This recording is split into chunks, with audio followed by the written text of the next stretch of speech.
Woo! I've had too much bran flakes.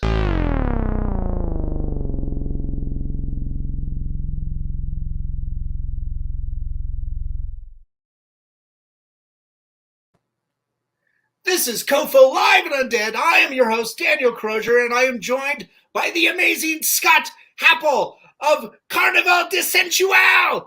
Wow!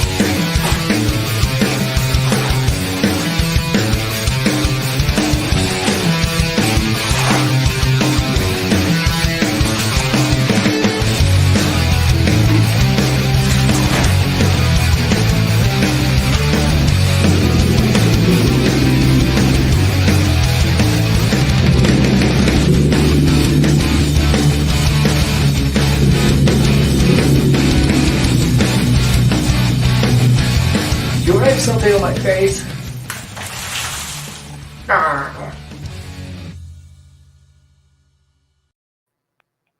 Scott, wow, sir. That is an intro. That was amazing. Thanks. I am a glutton for abuse. Is anyone going to throw shit on me? Like, what's going on? Oh, can I swear on this? I didn't ask. Yes, you can fucking swear. Great. That's how I roll. Yeah, excellent. Sir, thank you for coming on and being so generous with your time. We can't wait to hear all the cool things you got going on. But, if you could, tell us a little bit about yourself, where you come from, and how you got into, owning events and producing shows. Sure. Scott Happel, stage name, Hagbard Chalene at Carnivale De Sensuale. I moved to Denver about 14 years ago. I grew up in Iowa, lived in Vegas for about 8 years, and then moved here. 2012, I produced my first event ever. A filmmaker had made a movie about Elliott Smith, musician, and I really wanted to see the documentary, and it wasn't distributed. So I just decided, well, I'll bring him here, and I'll put together a show and show it, so that way I can see it, and maybe other people will show up. Who knows? Yeah. And so, I thought they would, but that was my first toe dipping in. So brought the director out, brought up someone named Mary Lou Lord out. That all went great. And that was actually how I first met the Oriental Theater, because that's where that event took place. And then I ended up producing the very first Carnivale De Sensuale in the fall of 2012, making this year, 2022, the 10-year anniversary.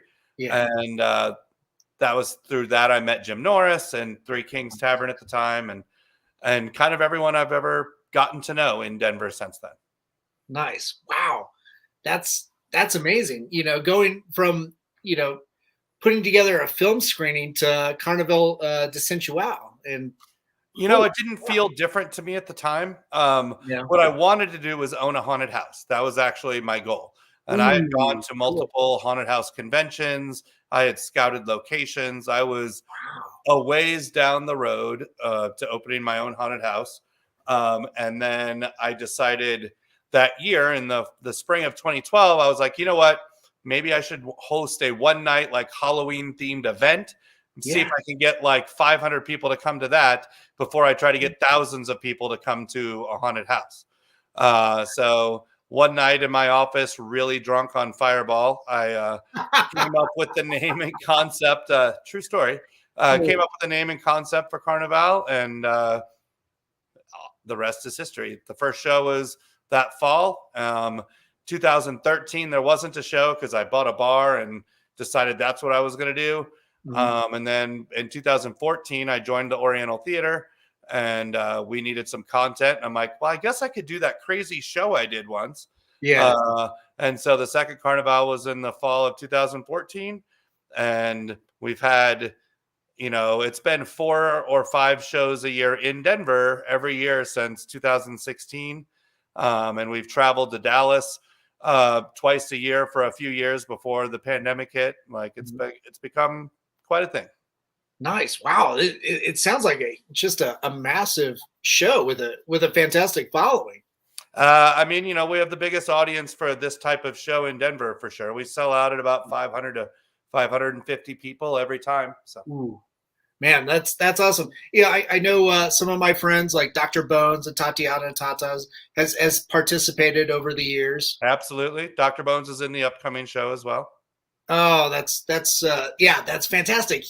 And the upcoming show, the theme is the dreaming Sandman. Oh, So I am old, and so I was in college when the Sandman first came out, and so I didn't really read a lot of comic books, but I got kind of sucked into this by a friend who was like, "Oh, you got to read this one; it's different." Blah blah blah, and immediately fell in love. So I've read it all kind of as it was written and was a huge fan, and I've always kind of had it in the back of my head. yeah. And just for the 10-year anniversary shows, so we have 4: spring, summer, fall, and winter, and the fall one is 2 nights. So I wanted to do something unique for the spring. So I came up with this idea. It'll be a lot more kind of narrative driven and weird than some of the other shows, but that's kind of what we do at Carnivale. So Oh, that's cool. Yeah, it looks like from the event page, that all the performers are creating new and original performance pieces based around their character. correct. Yep. So the entire cast, which includes a bunch of a normal headliner that I might bring in. The normal show would have one that I would bring in from some other state that's a high level performer to come in and kind of headline the show, is how it would typically work. Yeah. So there are 4 of them coming into town from this show. I have a handful from Seattle, Washington, Bon Bon Bombay from Montreal, Canada, Red Rum from Chicago, and Tansy from New York are all coming in, and they've all agreed to create a new and unique act to be their character for this show.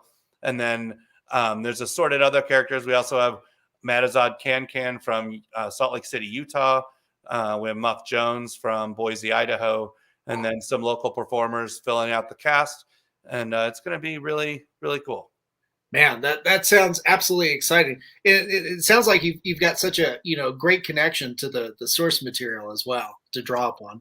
It's something I've loved for a long time.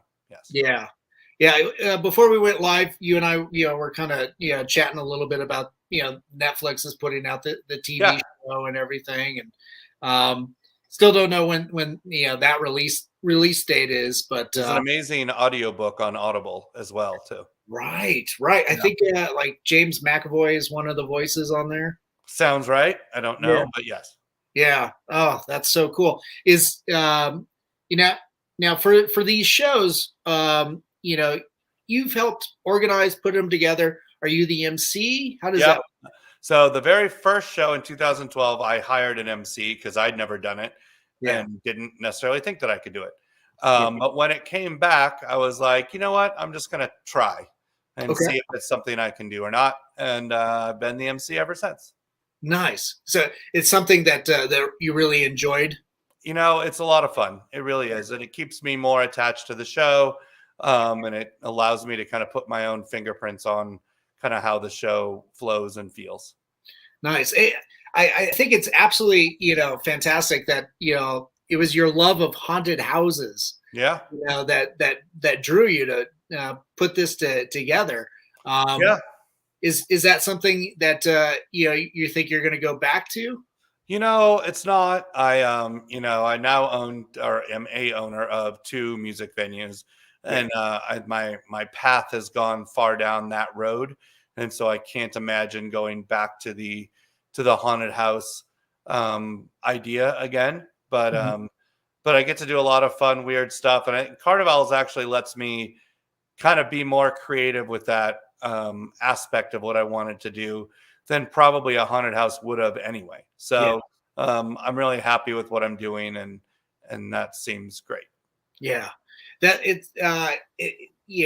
with Carnivale too. Like so much of the talent that you're bringing in is folks with like circus backgrounds, aerial, burlesque, dance, magic, sideshow. What are some of the things that you found to be so surprising, maybe working with such talent? I think that one of the things I've been really, really blessed with is that all of the kind of big name traveling performers I brought in have also been just some of the best people to work with. Like they're very kind with their time. Their energy backstage is wonderful. They're happy to hang out with and mentor the other performers who are maybe not as established or whatever, and have just really sort of grown this we like to joke and say cult of Yes.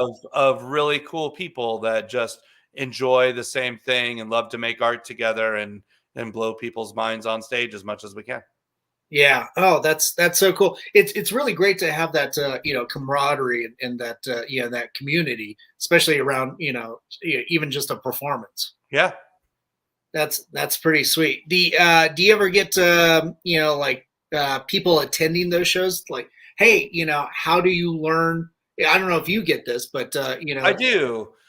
We get approached every once in a while, or we'll get messages through the Facebook page or emails saying, "Hey, I loved the show. I'd love to learn how to perform like that. Is there a way we can do that?" We, as Carnivale, we don't have any sort of thing for that. But I know people in the local community that teach classes and stuff in burlesque and such, that I can kind of point them towards and say, "Hey, if you want to learn, here's the way to go." Right. No, that's cool. And, like Ariel, I'll scroll through my Instagram account. It just seems like Ariel is such a huge thing in Denver as well. It's a very visually impacting art form. It's not something that everyone's used to seeing, right. And so there's always a couple aerial performances in every show. Yeah. We have a regular performer who cannot be in this show, who was actually recently on the Go Big show on TV. Ooh, cool. Who performs under the name The Flying Brain, and she actually hangs from her hair. Oh, wow. Yeah, like legitimately just puts a hook into her hair and hangs from her hair and does aerial that way. It's really, really cool, really amazing stuff. That's amazing. I have seen a performer, and I think I've only seen it once, do something along those lines. I think that was like 10 years ago. That was about the same time I met the Enigma. That whole world just kind of floored me. Yeah. There he is swallowing swords and carving apples out of his mouth with a chainsaw blindfolded. And then on the next stage is this gentleman who's swinging from his hair. I'm just like, oh my god, I loved it. I'm a firm believer that what the audience most remembers is whatever act they least expected to see. Yeah. So when they come to my show, it's going to be the act that shocks them or surprises them for whatever reason that they're going to go tell their friends and family about afterwards. Yeah. Now, for everybody that's watching out there, the Dreaming Show, that's April 2nd at the Oriental Theater. Saturday, April 2nd, one night only, one show only. See it or miss it. There's not going to be streaming. There's not going to be video. You miss it, too bad for you.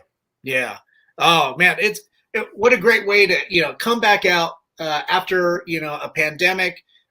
Denver has mandates have lapsed, and what a great time to reconnect with your fellow patron and go see some live art, especially some live art that's based off of some Neil Gaiman works, and kind of has that wonderful macabre, and if you're into Halloween stuff, in absolutely.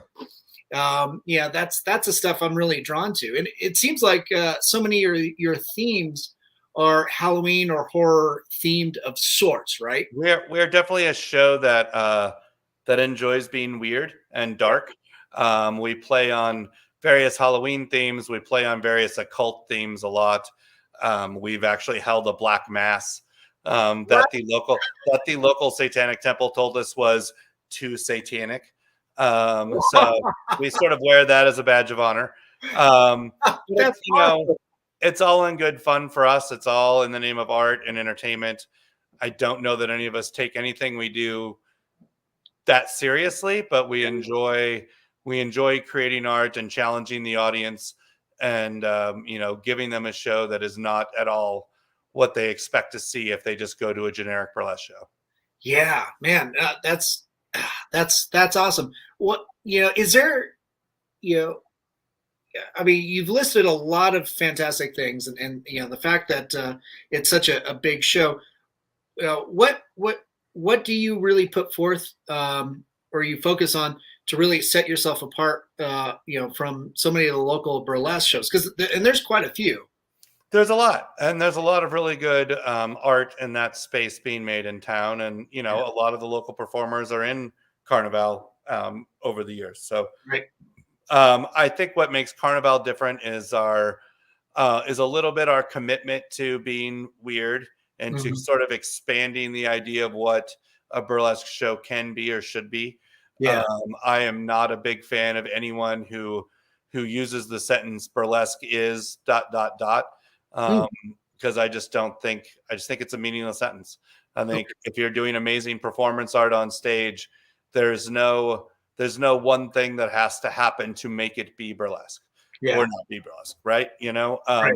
So I think the sort of commitment to the weird and performance art aspect of the show, I think just sort of being, the first concert I ever went to as a kid was Kiss in 1979. Yeah. Stepdad took me, and like being that level of over the top entertainment and kind of wowing people in a way that performers like Kiss and Alice Cooper worked hard to do for years, that I kind of grew up idolizing, are definitely things that I brought into this show. That's so cool. Now, before we went live, we talked a little bit about the O and everything, and I mentioned Guar. Like, I'd have to say that something like Guar is like my Kiss. Sure. Just ridiculous, over the top, and bloody messy. Yep.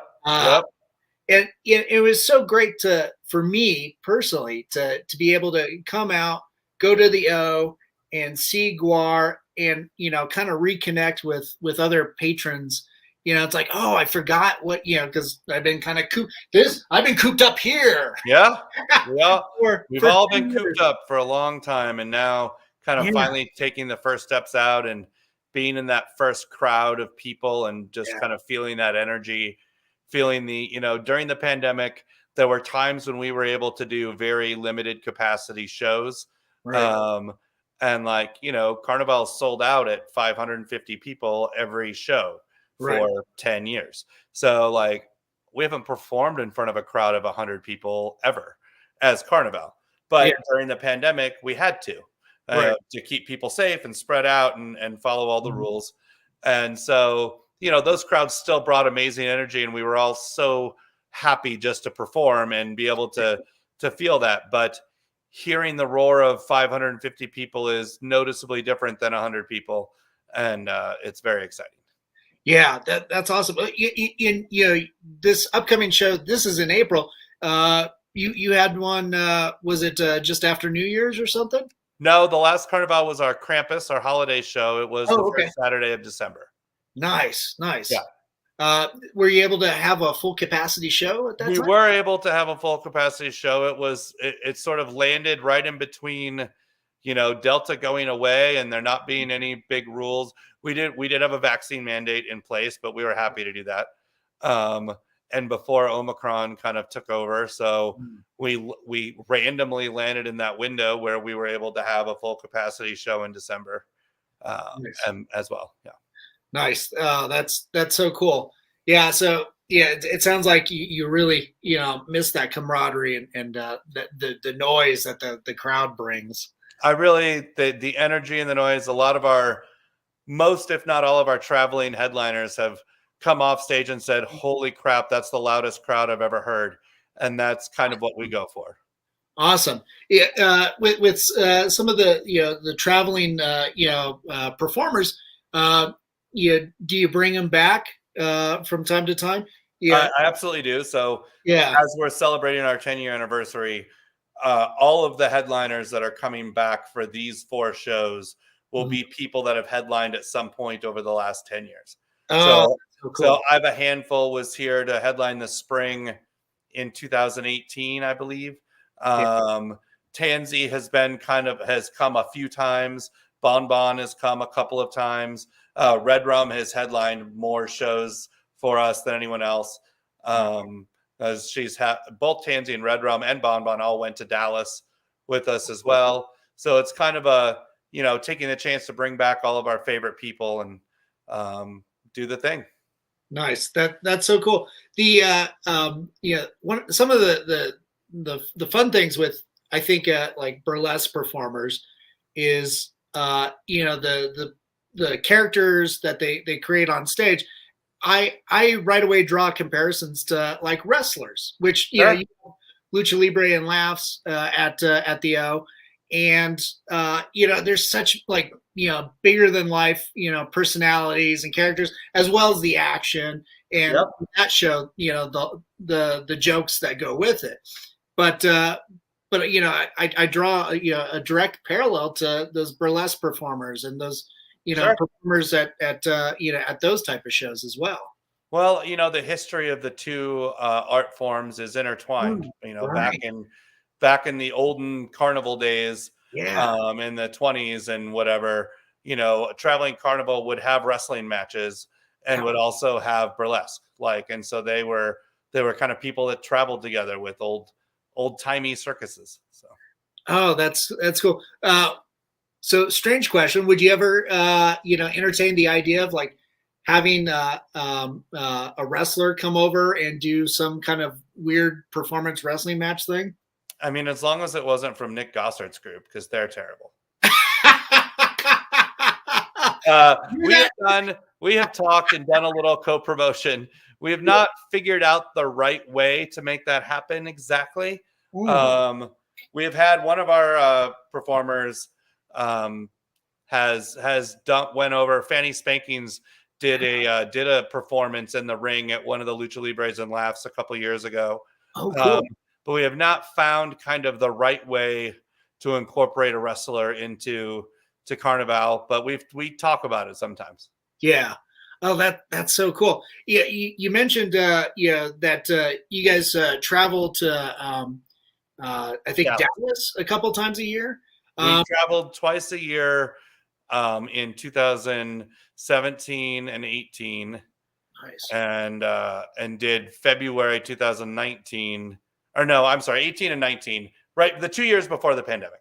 Right. And then when the pandemic hit, the venue that we went to in Dallas went out of business. And we haven't even looked into traveling again since the pandemic's still been going on. So. Right.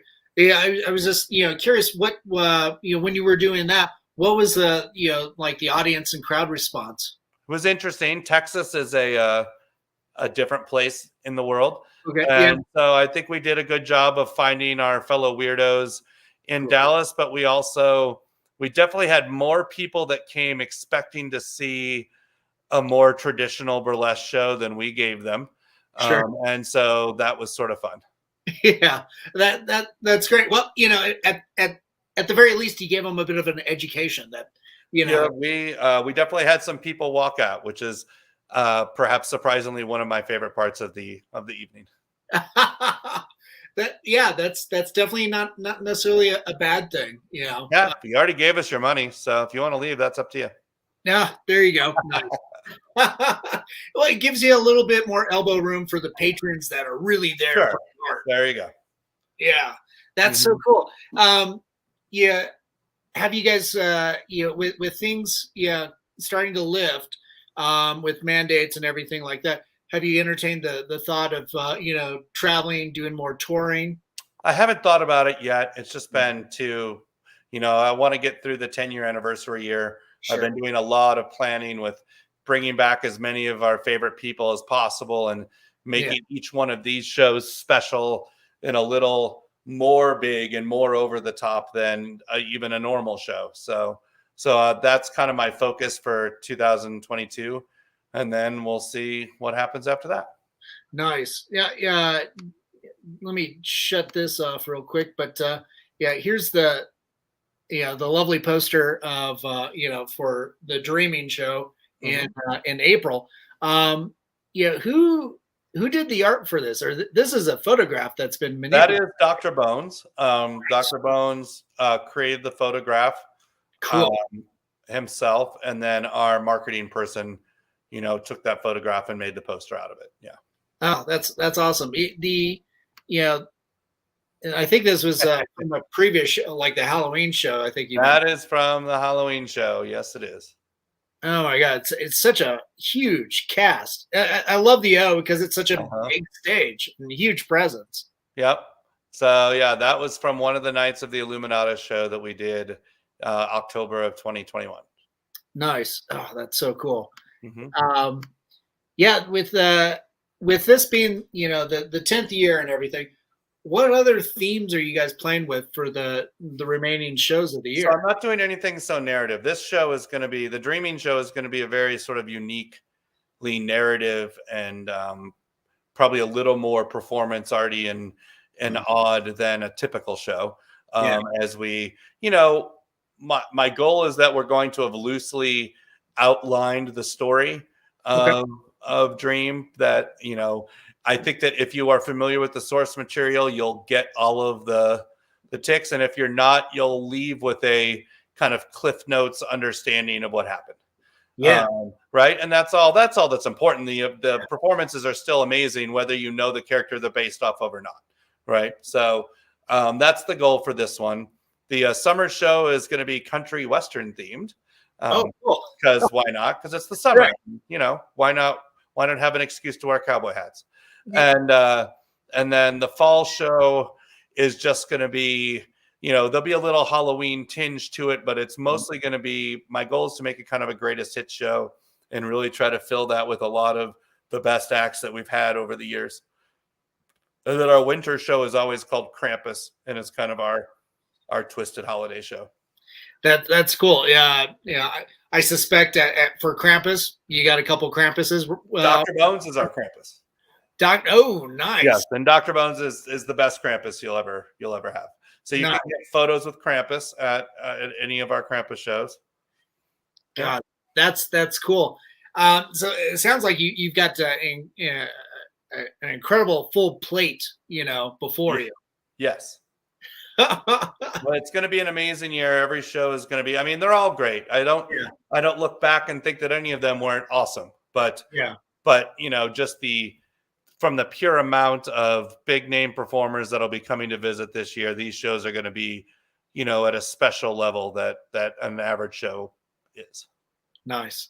That's so cool. The when it comes to the performers, it's amazing to see the amount of discipline and practice that has to go into each and every performance. There's so many different things that go into a burlesque performance. For some people, it's about dance and being a professionally trained dancer. For other people, it's about the intricacies of their costumes and makeup and stuff like that are, put them above, the other people. And for some people, it's more sort of mood and acting and, and just sort of really conveying a story through their face in a way that not everybody can. And then some people can put all of that together. And, it's really an amazing variety. One of the most important things to me is that you're never going to see the same thing twice, and you're not going to see two things in a row in the show that seem similar at all. Like if it's, then if you don't like what's happening right now, in 5 minutes, something very different is going to be happening. Yeah. You since you're the main organizer, do you have production partners helping you out? I don't have any production partners. No, it's my weird, twisted little brainchild. Nice. But all the performers, sometimes, like in this show, I'm more involved with each of the individual acts than I normally am. Typically, I just cast performers that have already created an act, and I say, yes, that act's amazing. Come, please do that act in my show. So they're each producing their own act at a typical show. And I'm just sort of conglomerating people together to create the final product. Oh man, that's so cool. When it comes to that level of curation, for me, being a big fan of horror films and stuff, it's like programming your own film festival. It really is. It's evolved over the years. Early on in the show, it was very application driven. Yeah. And I would do advertisements to try to get various performers from around the country to apply kind of meet new and interesting performers and learn new and interesting acts that way. It has sort of shifted the last 3 to 4 years into more of a consolidated thing of like, I now have a group of performers that I know and love. And while there's still new people that come in on occasion, we still accept applications, but I don't really push them. And it's more of like this kind of cult or family of people that get back together to create weird art and have a good time. Oh, that's cool. Obviously you coming out with the pandemic and everything, I'm sure the performers, obviously they miss, the audience, but that creative collaboration, it can't be compared to. No, there's nothing, online shows were a thing, and we did a couple, and it was like, it was like having a peanut when what you really wanted was a hamburger. It just wasn't the same thing. Right. So getting back on stage in front of a live audience with the whole cast in the green room and all of that there's nothing that matches that. Oh, that's so cool. Now, we do have the sizzle reel for Carnivale, loaded up from YouTube. Let me. A couple years old. We've due to pandemic and whatever, we haven't had a new one. I think this is from 2018, but it still gives you a wonderful idea of what the show is like. Cool. Let me get that queued up. That is Lulu DeVille's rear end. Doesn't this look like something exciting is going to happen? Are you guys ready for this? Here at Carnivale De Sensuale, we are not just a burlesque show. We like to do lots of other crazy things. We got singing, we got dancing. Are you ready?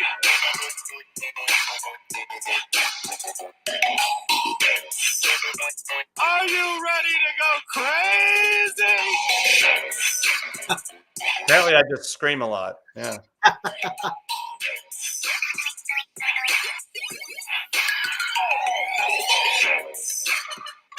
You know the Skexy in there?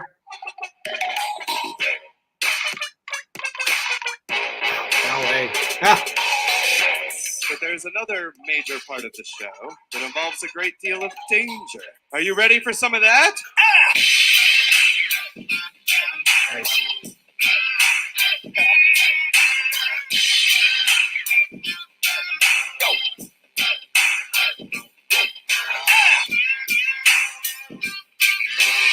Are you ready for something a little freaky?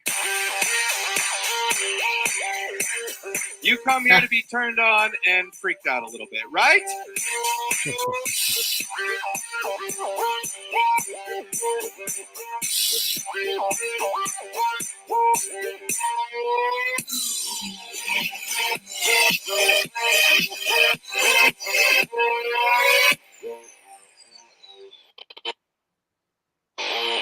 Well.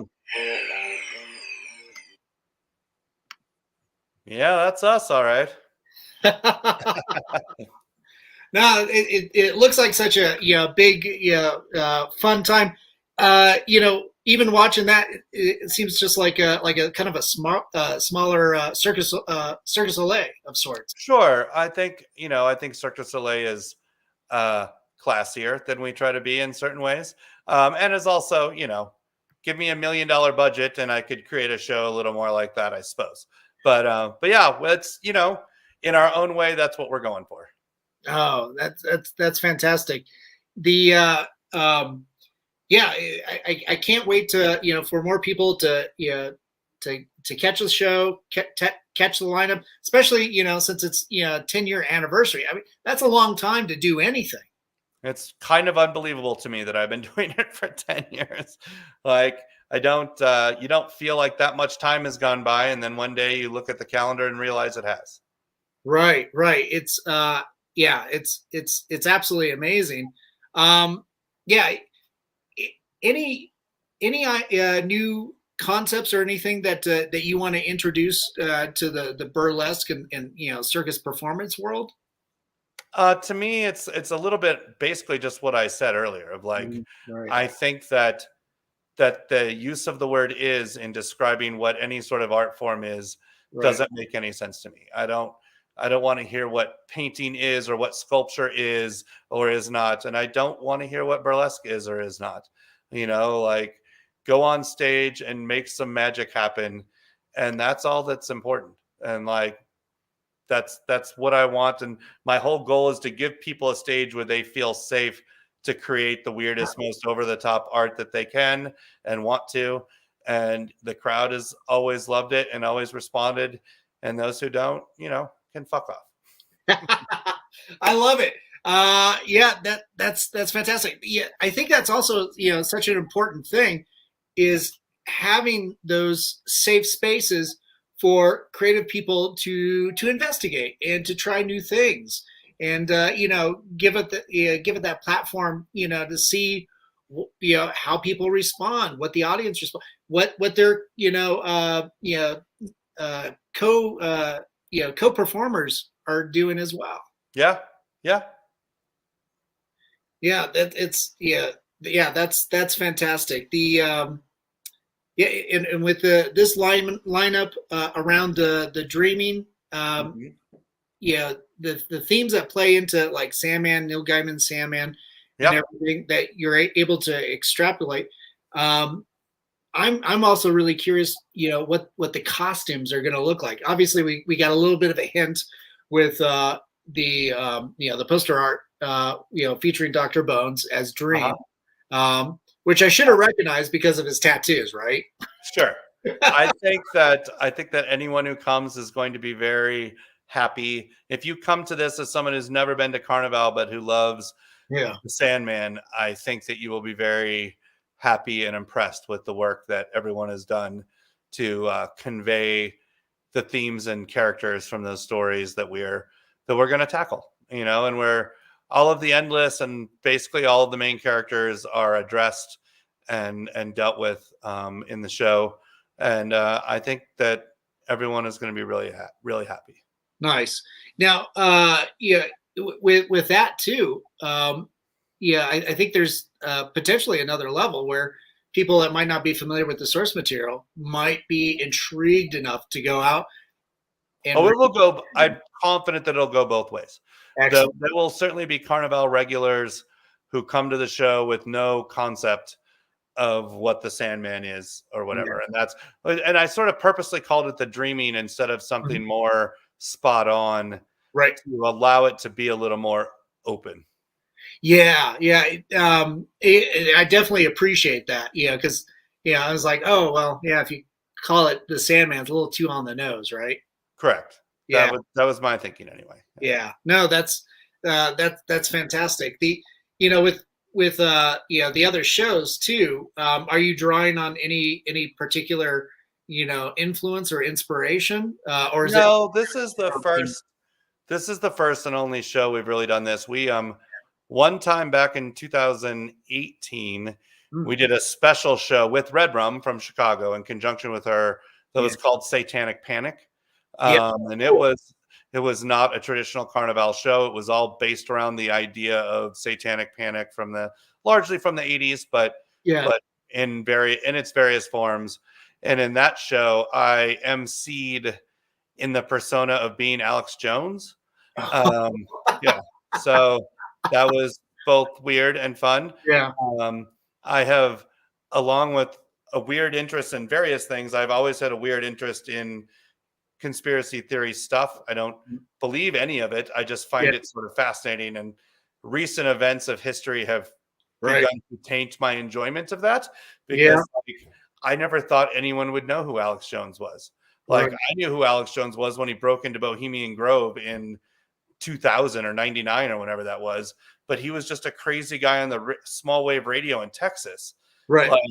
It never in my wildest dreams occurred to me that the whole country might eventually know who he was, and that a president of the United States might talk to him. That is out of my conceptualization to be true. But I grew up loving the stories of Atlantis and the Loch Ness Monster and the Bermuda Triangle, and kind of went off of that. So I play on a lot of those themes generally in the show. We play on a lot of Illuminati, occulty sort of themes as well, just because I think they're fun. Yeah. Oh, that's so cool. Yeah. It's such a thematically, it's such an interesting thing to kind of bring an audience into.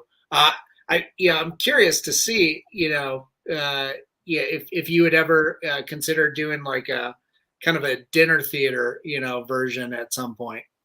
That's sort of not my particular energy or vibe. Sure. Like, I could imagine such a thing being great, Yeah. but I run around and scream and swear and I'm not really the quiet dinner theater type. Right. Yeah. But I'm sure someone else could create a wonderful version like that. Yeah. Oh man, that's so cool. We're just about out of time there, Scott, but I want to remind everybody that's tuning in that the ticket link is down below. So make sure you copy and paste and go get your tickets for April 2nd for Carnivale De Sensuale, the Dreaming Show. Damn it! All the cool Sandman characters. You've got Lucifer. Is that right? I have a handful it's coming all the way from Seattle to play Lucifer. Nice. We have all of the endless, except for we're not going to deal with destruction, but okay. We have all of the other endless appearing. Despair, death. Very excited for the Corinthian to make an appearance. Nice. There's going to be some really good stuff. The kindly ones. The kindly ones will be making an appearance as well. Oh man, I think that's going to be absolutely fantastic to see what their interpretation of this. For some reason, I've got a weird visual of dancing ballerinas. I think it might be because of the sizzle reel. There was a ballerina playing in there. There was, yeah. I think something like that would be so appropriate for this type of theme show. So I'm excited to hear what you think about it after you see it. Oh, cool. Yeah, it sounds amazing. Scott, thanks so much for coming on to the show and talking about all the cool things that you've got going on with Carnivale and thank you for having me. This was a lot of fun. Yeah, and I'm so glad that the O and HQ are doing so well, especially after what we just the ordeals that we all went through. But yeah, a venue, man.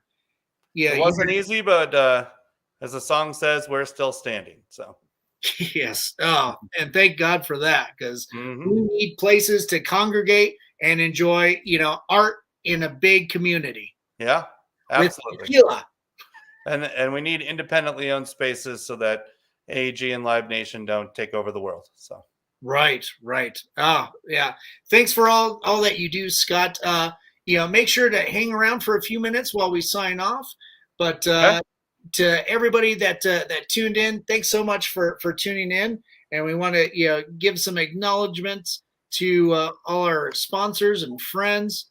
Of course, yeah. Oh, yeah, Scott. What is that? Tell everybody out there what that is. It's a satanic glass. Ooh. It's a goat satanic cup. Nice. Sorry, I didn't mean to interrupt you. Go ahead. No, which you drink, the blood of creativity from. Yep, coffee. Or children, whichever. Yeah, whatever comes first. Nice. Oh, no, that's cool. I love that. To our friends at Mutiny Information Cafe, if you're going to start a revolution, make sure you're caffeinated. Our friends at Hellfire Entertainment, thanks for rebroadcasting us on your social media. And, of course, our friends at Groovy TV. We lost Groovy last year, but we carry on in his stead. And, of course, Alien Donut Films, Bill and Angela, thanks for putting up with my shit. And, of course, Stefan Santa Cruz and Amanda Armstrong are producers. Thanks for tuning in, guys. Make sure you go get your tickets for Carnivale De Sensuale, April 2nd. I almost said August. Oh, no. April 2nd, Saturday, April 2nd. It always sells out. Grab your tickets now. Yes. And go and follow Carnivale De Sensuale at on Facebook. The link is strolling down there. It's Facebook / Denver Carnivale. There's so many new shows coming out from you guys. Can't wait to see what you bring to the stage. Thank you very much. Talk to you soon. Thanks, Scott. Have a good night, everybody. Take care of each other and look out for each other. Remember, we love you.